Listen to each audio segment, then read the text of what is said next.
As I film this video, it's Friday afternoon, kind of end of the afternoon. We're all feeling mellow, looking forward to the weekend. I'm looking forward to Sunday when Janine and I travel off to Cozumel, getting some nice scuba diving, relaxing on the beach.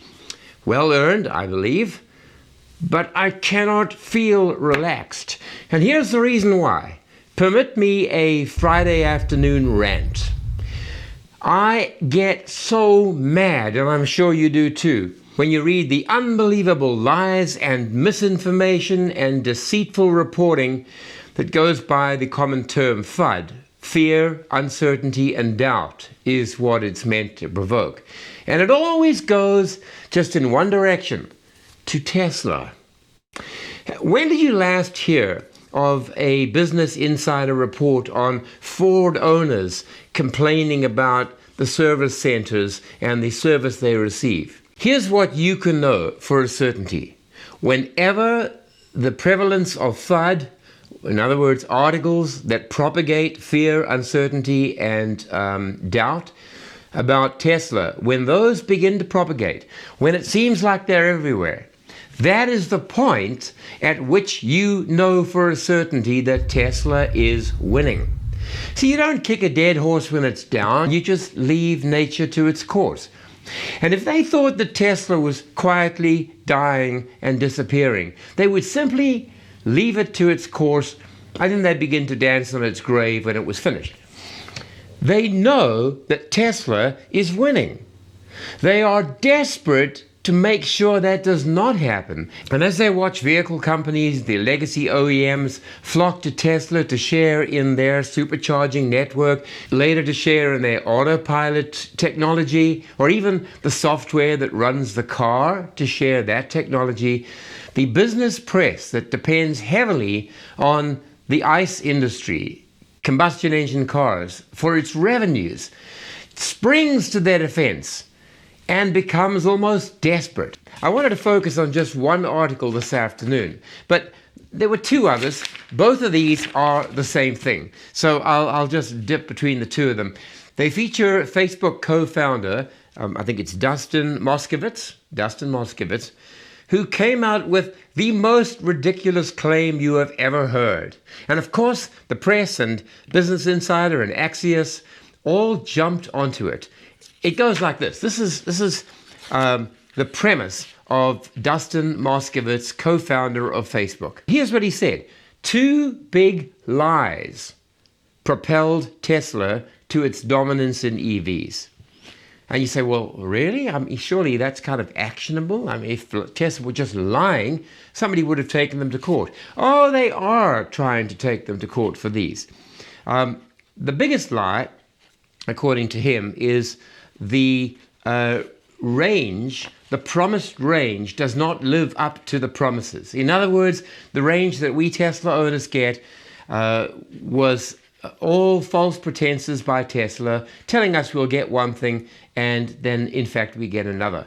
There's an obvious rebuttal to this stupid, dumb argument, and that is every single range indication that is published on Tesla's website, Ford's website, General Motors, Toyota, Hyundai, they all say the following: estimated EPA range. Now you think, well, is EPA part of Tesla? Of course not. It's an independent organization that rates electric vehicles to try and give us the wherewithal to compare ICE vehicle consumption to electric vehicle consumption. And every manufacturer uses that in North America. They all look at the estimated EPA range and they put that on their selling price. When you go and look for the stats on the vehicle and the specifications, you will see estimated EPA range. So how does Tesla manage to fool everyone? Oh, the story goes, well, because no one ever gets that mileage.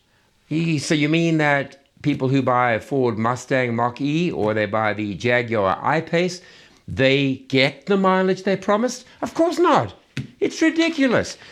So there's the first lie on which Dustin thinks Tesla's success has been based. Then his second one is the lie of full self-driving. that he said it will be done quicker than it actually is being done. And of course, Dustin doesn't believe that it will be completed, which is strange because there are companies that are in talks with Tesla to adopt this kind of autopilot or self-driving technology once it is completed. And those of us who are beta testers for full self-driving, FSD, and who drive it, and every time we watch as we get over-the-air updates, and it becomes unbelievably better. All of us know it is coming. It is on its way. It will soon happen. Already, I've driven from North Vancouver to the airport. I've driven from North Vancouver to the little town of Blaine across the border with 0 interventions, just letting the car do its thing. And you're telling me it's not going to reach fulfillment and completion? It is. So his story here is really, the complaint is that it's taken too long and that he deliberately knew that, and if he had been honest, people wouldn't have bought the Tesla. But here's the stunning conclusion he comes to. Because of these 2 lies, he says, let me find it here. Moskovitz's thesis is that Tesla's lies created a gravitational effect, like a moth flying around a flame and then eventually it just gets burned. Well, Tesla's lies created this gravitational effect that sucked all of us, customers, talented employees, funding. It all flowed into Tesla rather than to anybody else. He talks about the fact that BYD in China, Toyota, Nikola, and others would have had more demand for their EVs, more access to talented engineers, and more cash flow if Elon had not lied about these things. Folks, this is such garbage. And the problem is, many people who are unsuspecting and who are, I'm not going to call it naive, but people who don't anticipate that they will be lied to, look at this and they believe it because it sounds kind of factual. Tesla attracted the best engineers, lots and lots of money, and the customers. And so nobody else could see that anything else was being done, and they made sure nobody else got money to develop their products. That is a patent lie, and I now understand, of course, why he took the post down, because obviously he was getting a lot of heavy feedback on that. But there you go, number 1. But here's the one I wanted to, because this is absolutely unbelievable. Stick with me to the end of this, because you will not believe the way they end the article. Now, just in the meantime, don't forget, if you're buying a Tesla, if you've succumbed to that gravitational pull and you intend to buy one, do use a referral code. It gets you $500 off the Y and the 3. It gets you $1,000 off the S and the X. Gives you all kinds of benefits that you can make use of if you use the code. Whoever's code it is, hopefully mine, also gets a benefit from it, so we help each other. Now, listen to this. This was by Business Insider, which has to be one of the trashiest publications, completely bought by gasoline, by car manufacturers, the legacy OEMs, and I understand, so fair enough. But to print trash like this, that is 4, 5, 6 years out of date, and to address it as if it's current, is to me the lowest form of journalism, and you really cannot call these people journalists. So here it is. Tesla owners share some of the unexpected headaches of owning the EV. Now, you're going to see through this little piece of trash that many of these things apply to all EVs, but it's Tesla owners share some of the unexpected headaches. Over a dozen Tesla owners told Insider about some of the headaches they had switching to the EV. You found a dozen. You found a dozen stupid, disgruntled Tesla customers to base a whole article on? Here we go. Issues they described included dealing with slow Tesla service centers, quality control fixes. Now it says, take a look at some of the issues and surprise expenses of owning a Tesla. Here goes the first one. You're not going to believe this. The tires on electric cars wear out faster. Some Tesla owners say their tires wear out a lot faster than their previous gas-powered cars. Come on! Are you seriously putting that as a negative for Tesla ownership? Some Tesla owners said they were surprised when they had to replace their tires much sooner than with their old cars. EVs go through tires about 30% faster than traditional combustion engine vehicles because they're heavier due to the massive lithium-ion battery. Typically, electric car tires wear out between 10,000 and 20,000 miles. Funny, I got 56,000 kilometers before I had to change mine.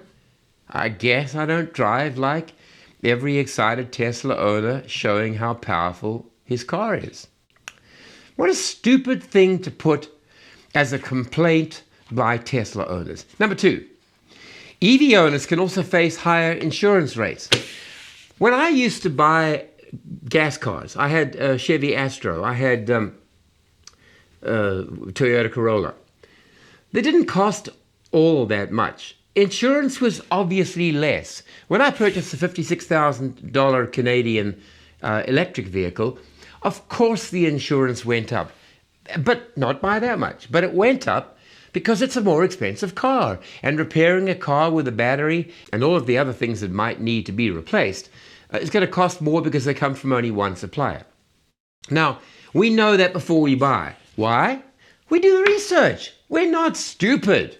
We research, we ask our insurance company what will the cost be, what will it go up to, and why, and we try to bring them down. And of course, they don't mention here that Tesla is actually now offering lower priced insurance in many states and wants to spread it to the entire United States and ultimately Canada. They don't mention that. It's just insurance could go up. Number 3, let's turn over the page.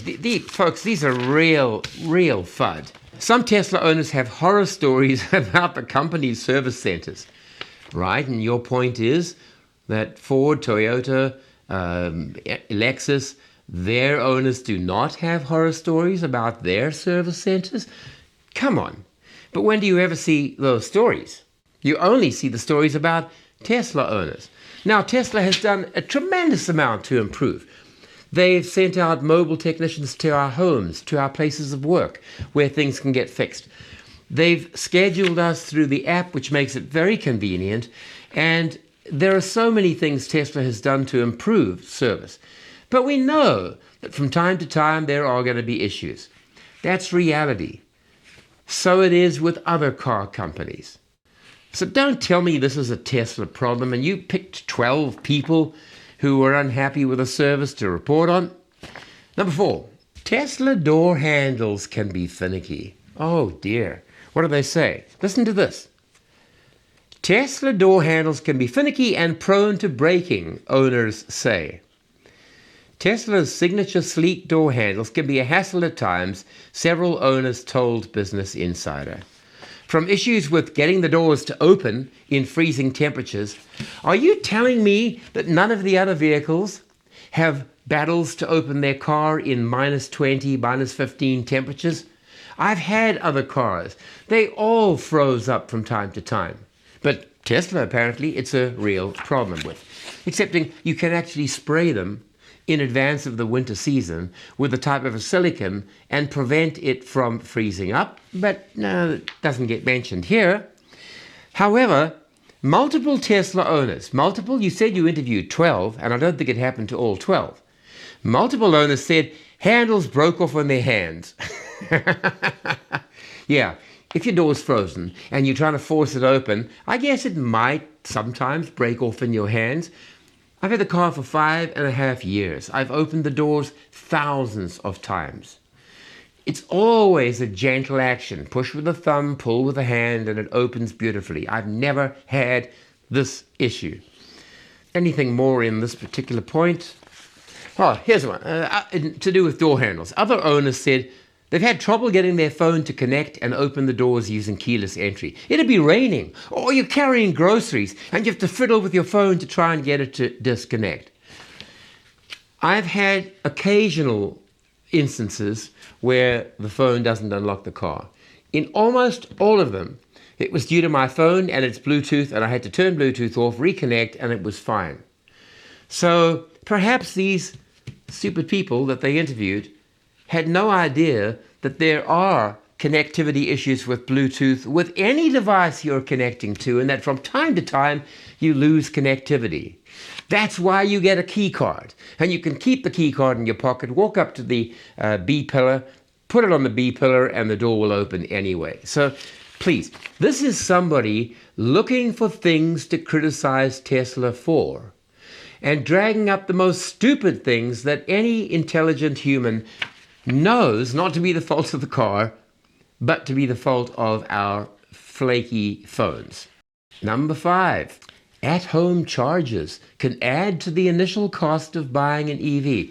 Oh my goodness, well, that's good reason to not buy an EV. You've got to buy an at-home charger, excepting, you don't.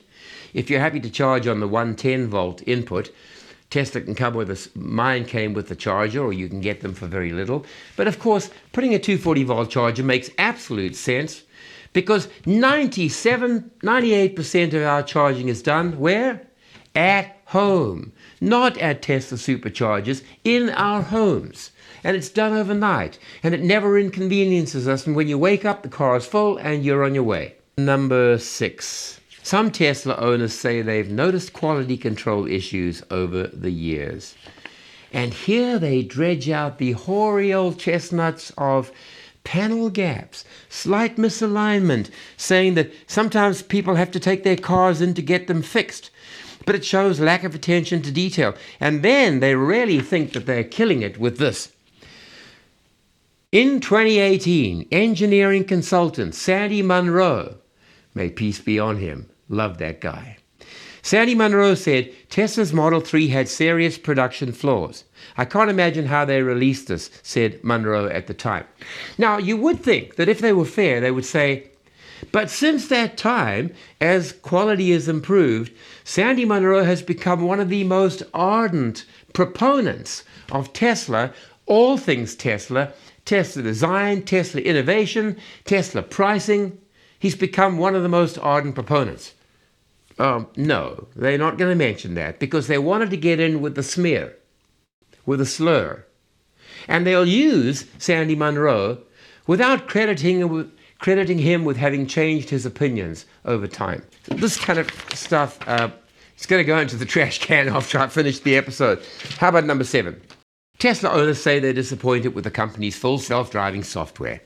They paid X amount or Y amount per month, and FSD is kind of why I bought this car in the first place. I paid extra for it, but I'm too scared to use it now because it has a way of doing strange things.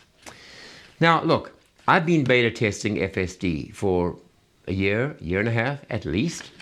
So has Dirty Tesla, so have many other people. It has had times where it's done stupid things, but the one thing has remained true.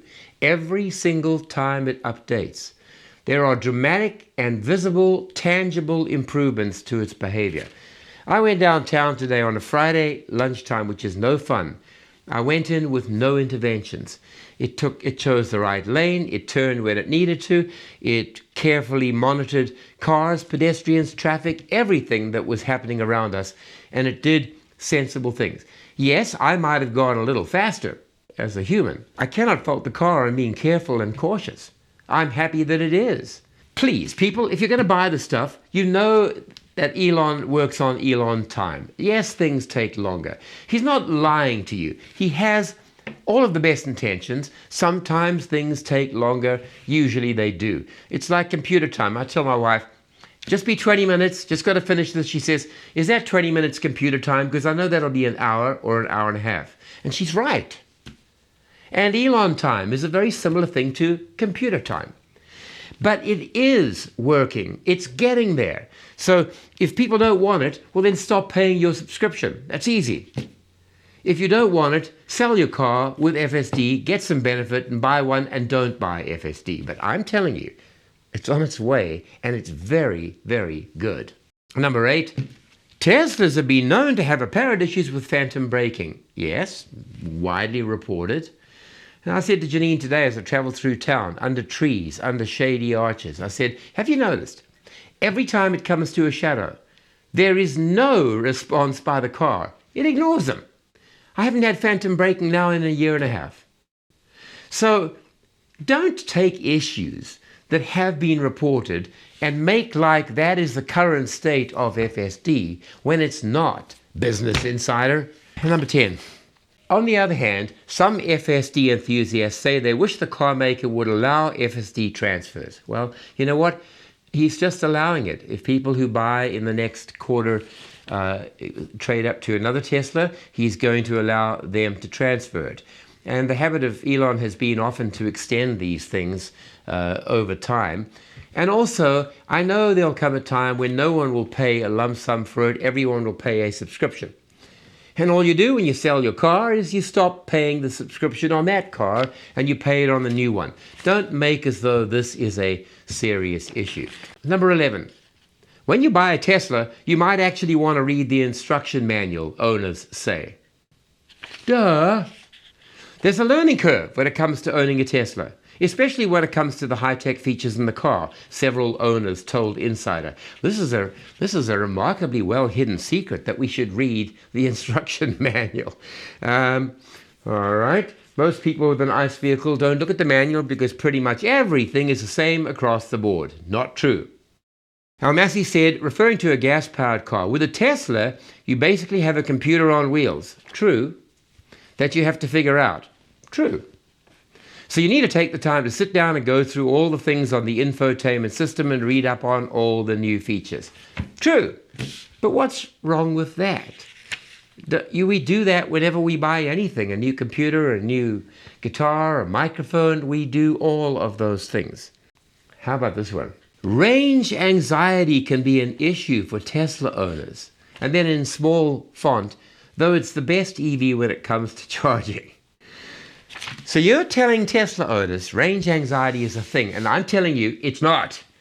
Tesla owners don't suffer from range anxiety when they get to know their car beyond the first or second or third week. You know why? The car tells you if you're not going to make it. It even inserts a Tesla charging station into your route so that you can't miss it. So you don't have to worry about range. The car will take you to the next necessary charging station, but in such a way that you spend the least amount of time charging. So one thing is true here. It is the best EV when it comes to charging. Lots of cars, yes, I have anxiety range in my Nissan Leaf. It started off at 160, which it never got. It's now down to about 95, which it never gets. So if I'm going anywhere further than 40K and still have to get back, I'm a bit anxious. I'm never anxious in my Tesla Model 3.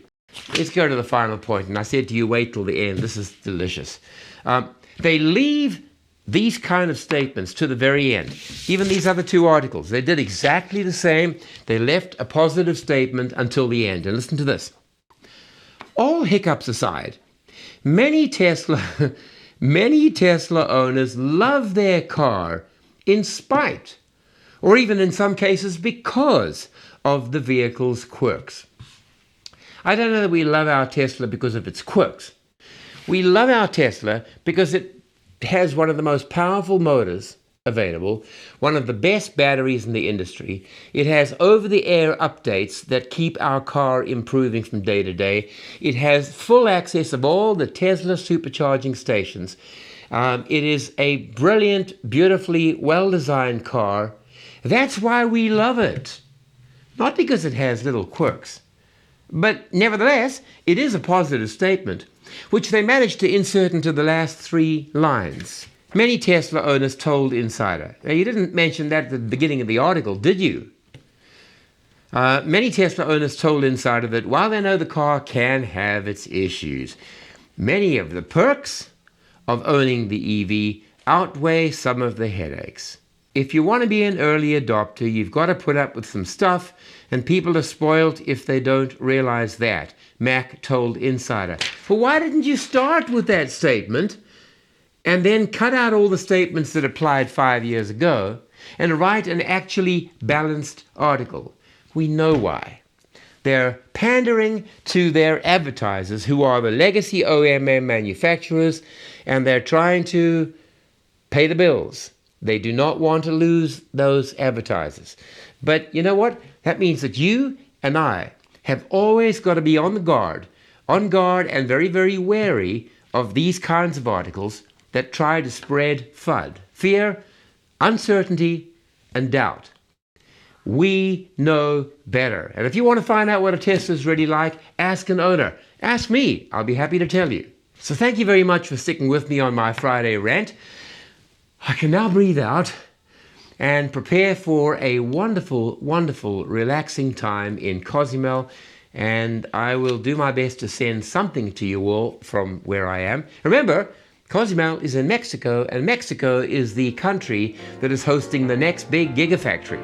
Not that I'll be going into that particular Mexican state, but it's great to know that just below your border, Americans, is a new gigafactory producing the new so-called Model 2. I'm quite sure Elon will call it something else, and that it's not far off from now. So enjoy your weekend, and I'll see you again in the next episode. Cheers for now.